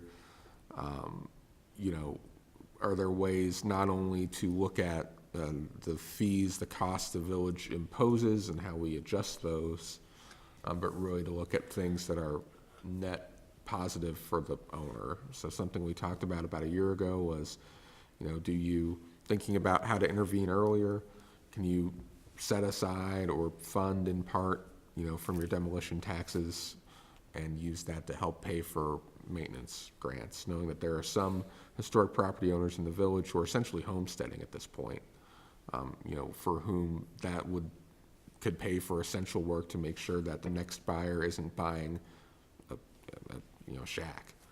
That's a bigger city intervention, but it has precedent. The other, which I don't even remember where it came from necessarily, but in our conversations relating to this plan, was, you know, if you were to do something like a real estate transfer tax, which requires a vote, that's a huge lift. But, you know, you say, here, you pay us this much, and if you're going to reinvest in your home, you can just have it right back. Some of it, all of it.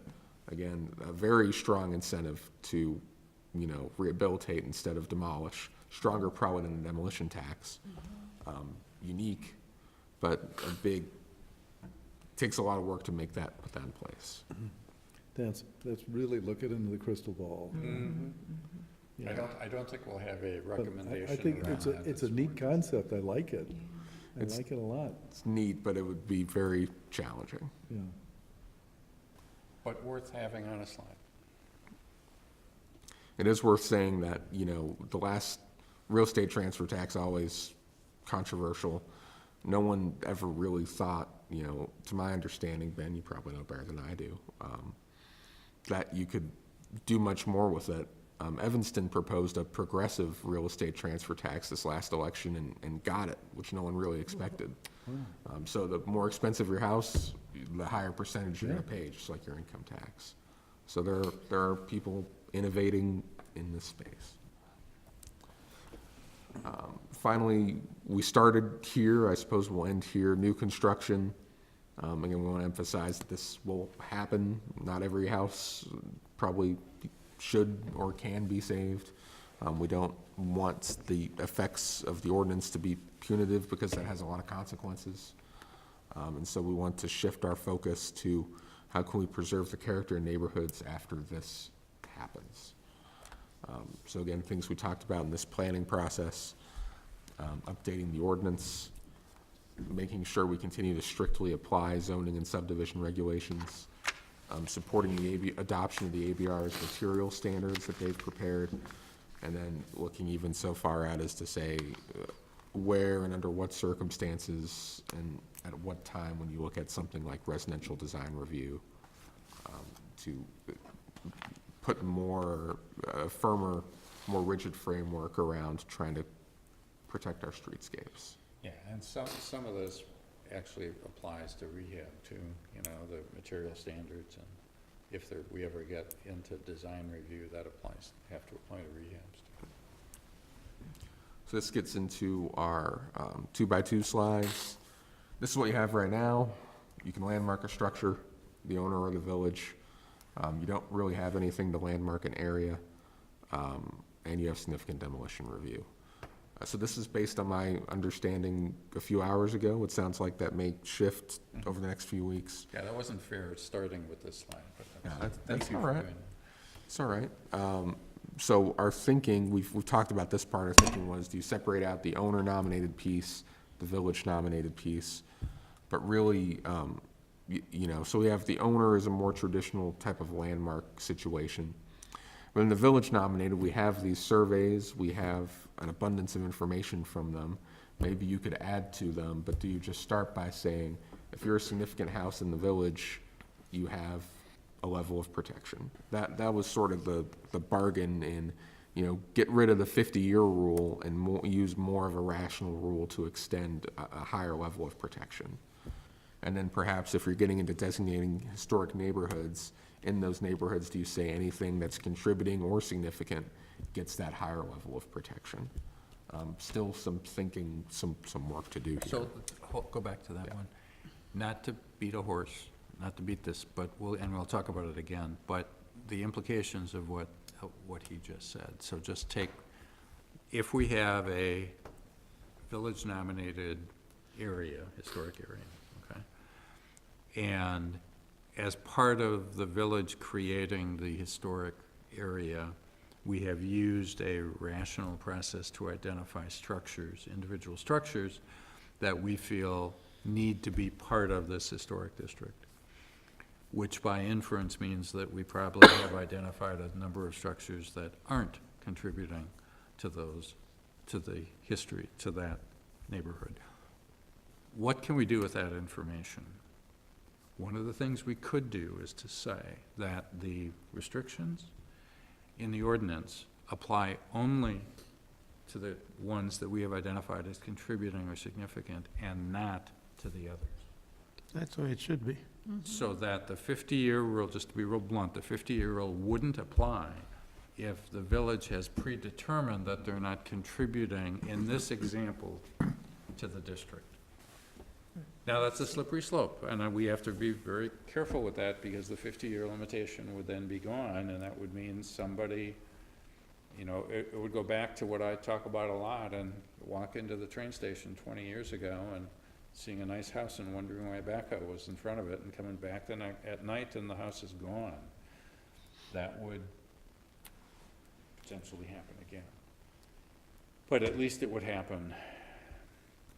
So I think that's enough, but that's the direction that I think is an interesting discussion to have, and I think we should take a stand on, if we can, get a consensus around what a position for the village board is.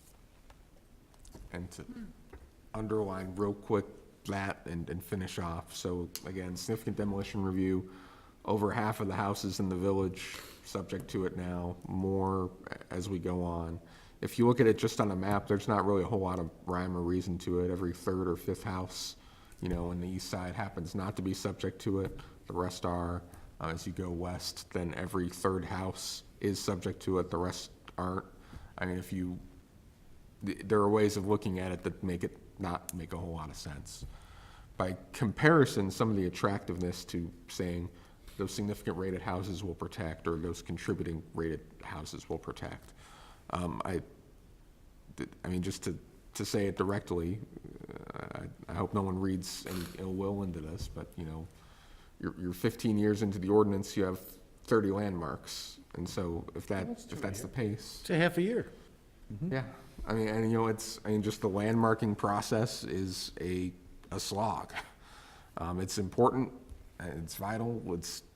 It takes a lot of time, and so if there's ways to kind of open up the choke on that throttle to get more protections in place, that helps the ambush factor, that helps make this ordinance, enables it to really do what it's supposed to do.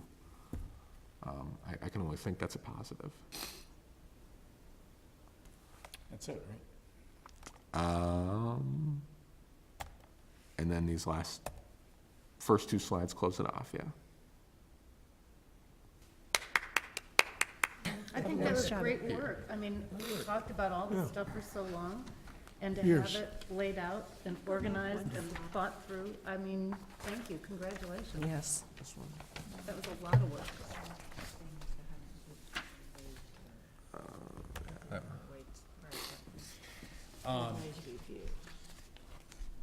That seemed to take any extensions available to you. That's the next one. Okay, so our next step is to set another meeting date for I would call it a special workshop, because we're just gonna talk about this. Because we do have another meeting in a month if we have any actions. So what dates work for you? And it has to be before the 13th of March, that's our next meeting.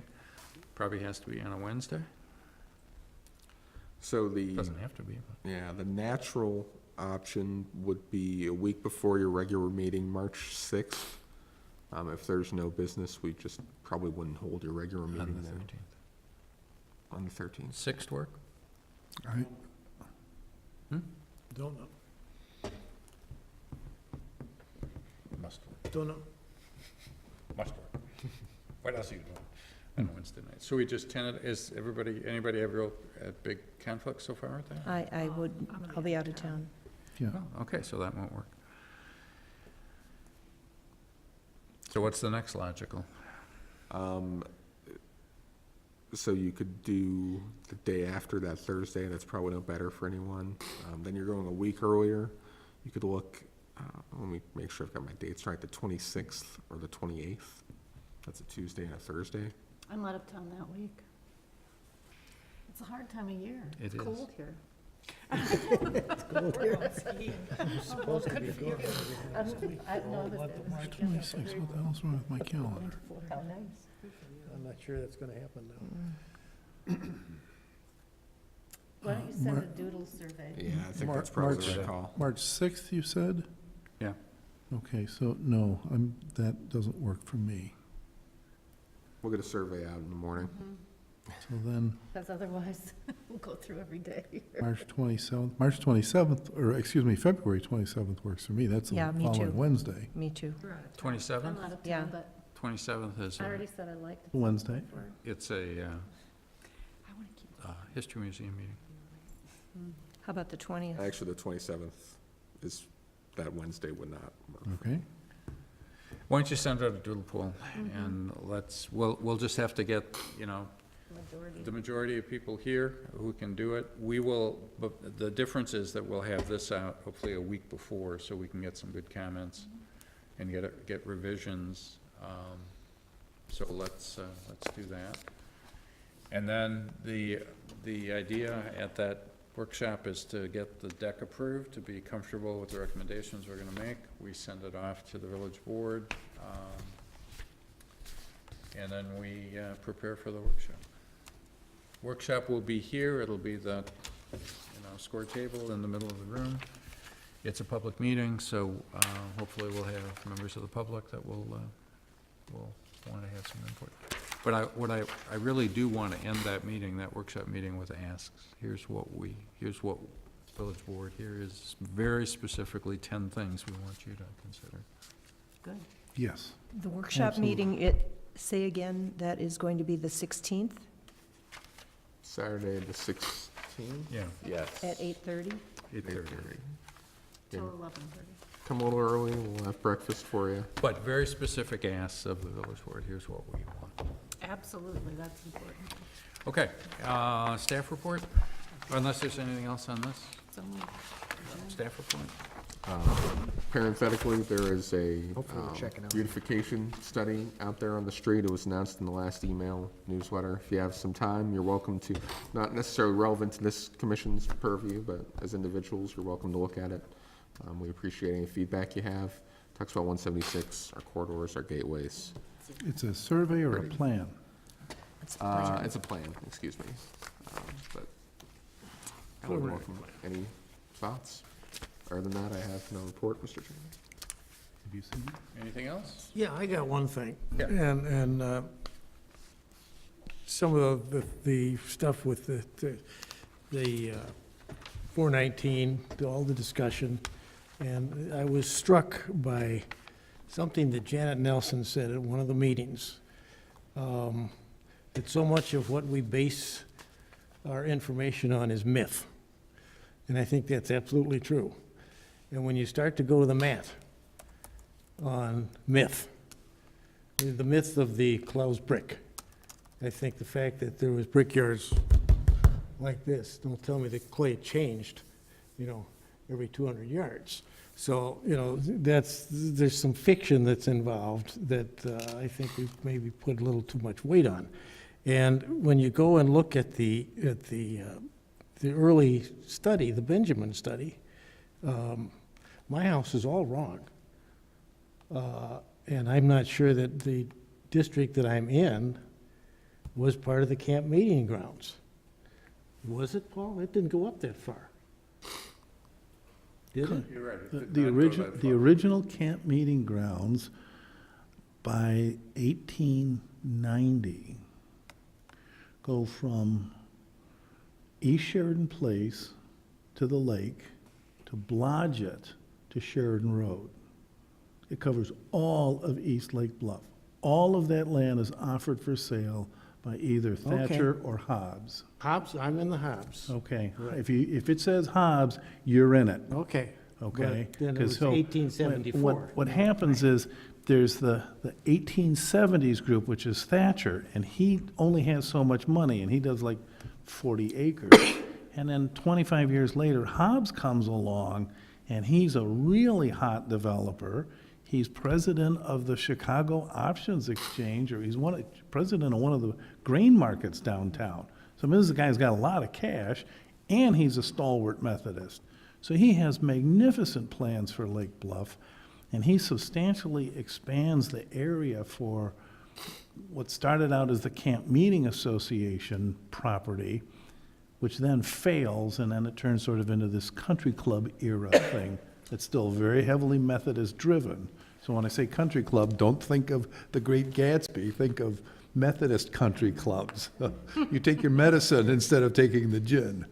So Bob, your answer, But my point, though, is that there's a lot of misinformation in there. but your house was not part of the original camp meeting grounds. Well, It was according to part of what the Paul large- just said, it was. No, what he also said is that the original, so that the original offering of the camp meeting area that's designated on the map that I don't think is in this village board, didn't include your property, but the broader context of the It individual. does. Well, that's not the point. The house itself, as described, is 100% totally Well, yeah, misinformed. I know that. And I think there's a lot of them like that, Sure. that And we we have to- rely on that information sometimes to make decisions, and it's faulty information. Doesn't mean the decision is wrong when we Well, get to you it. but- have to understand the nature of what Susan Benjamin's doing. She's trying to put together as much history as she can in the oral part of her report. And then she does what's called a windshield survey of driving around with her camera in the car. And I think it's actually more of a walking survey, but she walks up and photographs the house and then writes down her understanding of the description of it. Now, I've given everybody a copy of the McAllister, I think everybody here has gotten a copy of the McAllister guide. Typically, what she's doing is pulling out, looking at the house and saying, oh, it matches this house on page 107 of the McAllister guide. Now, whether that house started out that way or what she's doing, she's looking at what's in front of her right Yeah, here. I and now. understand that. So some of that is bound to be a little bit off. It's also subject to her interpretation. We hire Susan Benjamin because she's excellent at doing this. She's done it for so long and done it so well in the past for others that she's pretty reliable. So, yes, you're right. There will be some variances and some just outright flubs in those reports. And that's why this whole process will take a long time, because when your house is identified as a significant structure in Lake Bluff that goes up in the upper right, unless you want to move it to the upper left, we will have to validate the material that we find in the survey. And Look at the in- research that Ed Wynn did on the 419 house. Yeah, it'd be great. I mean, he went after that like a good attorney, like the good attorney that he is, a good bulldog. Went and chewed through that, and look at Okay, so the the- enormous amount of information he churned The up. doodle is going out tomorrow. Respond tomorrow if you can, because I'd like to get the date on the calendar as quickly as possible. Any other? I just have to get going, I have to pick up a daughter. Okay, we're, motion to adjourn? So moved. Second? 9:05. Thank you. Thank you. Thanks a lot. Thank you.